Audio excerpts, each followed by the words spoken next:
kindly walk us through, Attorney Greg, please. So halimbawang due for renewal na ito, renewal, yung lisensya ng isang holder ng driver's license. Ano po ang mga simpleng pamamaraan na lamang dahil digital na ito? So, Attorney Greg, please. Sige po. Salamat po Sir Alan.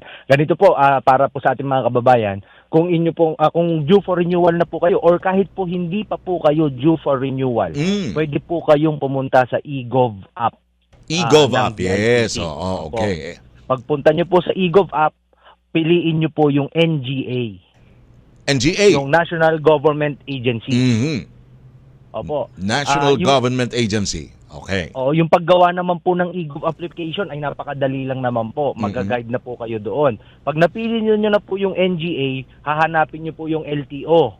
Okay. Pag nahanap niyo po yung LTO, hanapin niyo po yung online driver's application. Online napili niyo na driver's application. Yes po.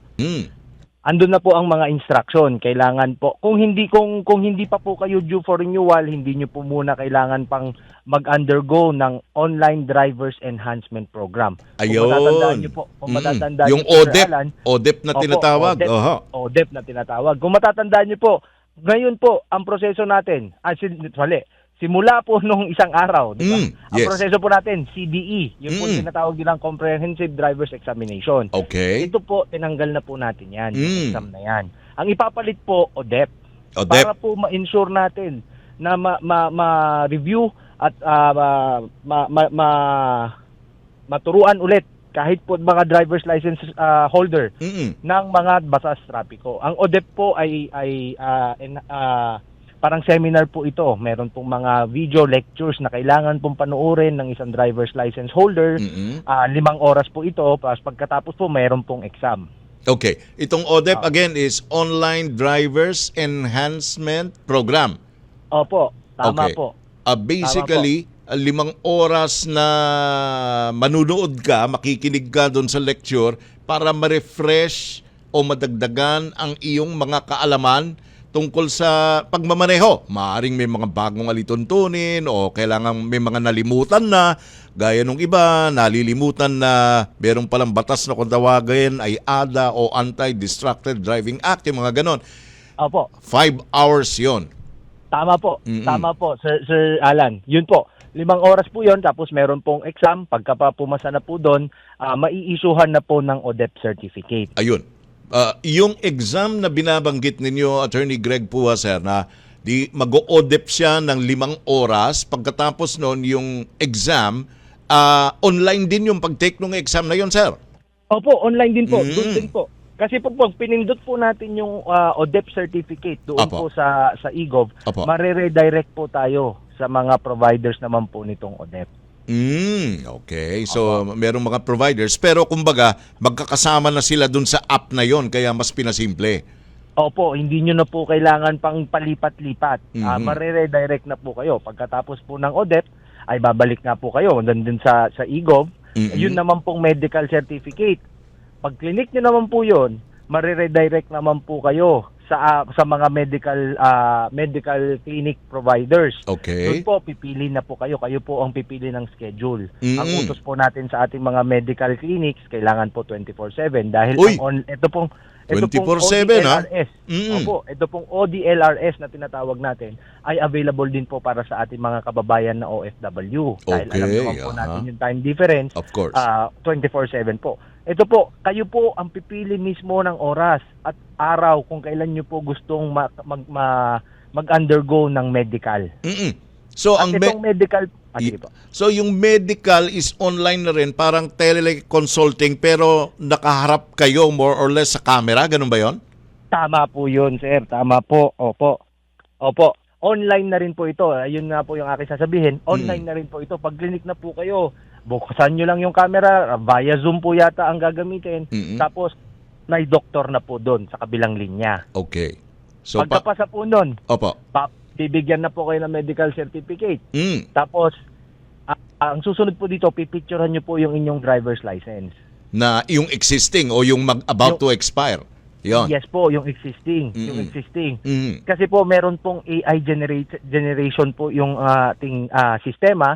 Pag pinicturean nyo po, hindi nyo na kailangan pang i-retype yung inyong pangalan, address, kilo, birthday. Yan, oho.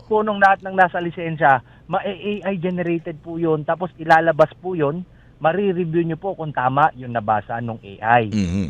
At pwede nyo, kung mali po, pwede nyo palitan. Aha. Pero yun nga po, kung tama po yung nasa AI, tapos papalitan nyo, hindi po magpro-proceed. Okay. Ayun. Opo. Galing ha. Talagang pagka natapos- napakasimple. Oho, sige po.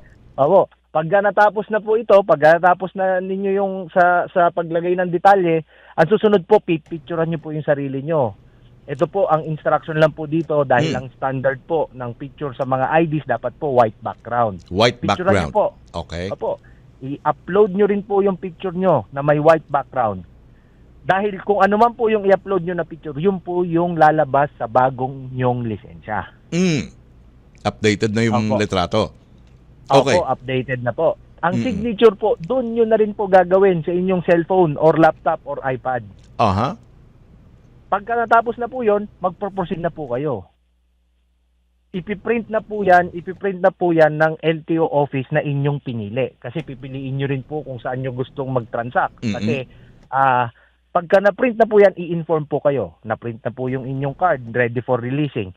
The client now will be given a choice whether to pick up doon sa certain district office yung lisensya niya or ipadala po via courier. Ba, ayos ha. Parang passport na rin ngayon ha. Pwedeng Opo.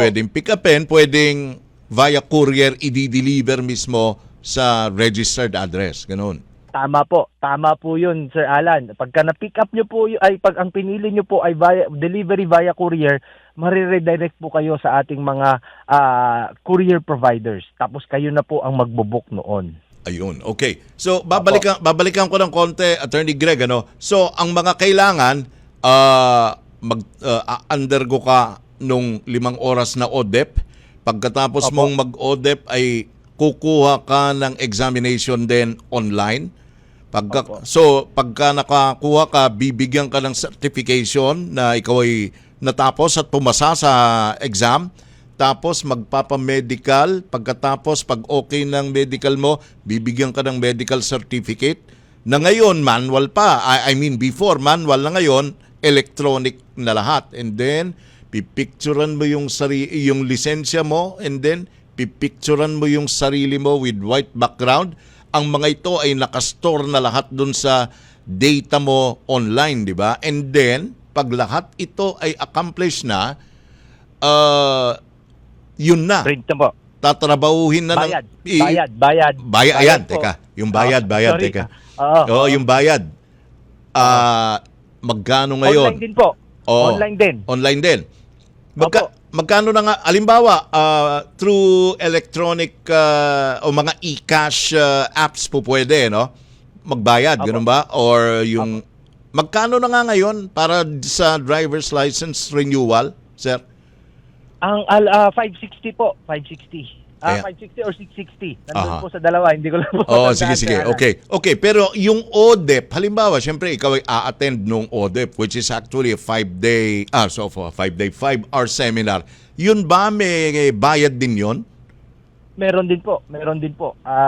Kaya ang sabi ko po, mariredirect po kayo. Oo. Mariredirect po kayo sa mga providers. Doon sa Mamimili po ODEP kayo provider. kung ano po gusto nyo doon. Ayun. So, hiwala yun, hindi yun rekta sa LTO. Yung babayaran Tama po. mo kung saan ka a-attend ng ODEP ay kapag ikaw ay na-redirect na sa isang ODEP provider, doon ka magbabayad nung para sa ODEP. Ganon.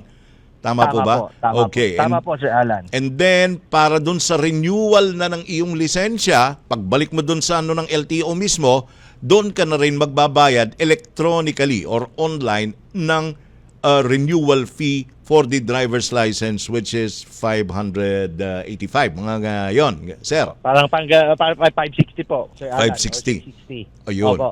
Okay. And then, di kanina, pass forward na ulit tayo doon sa nabanggit Opo. nyo na inimprenta na ng LTO District Office kung saan yun napili na kumuha ng lisensya. Then, Pag ready na, ino-notify kayo no yung aplikante, ready na for pick up yung iyong lisensya.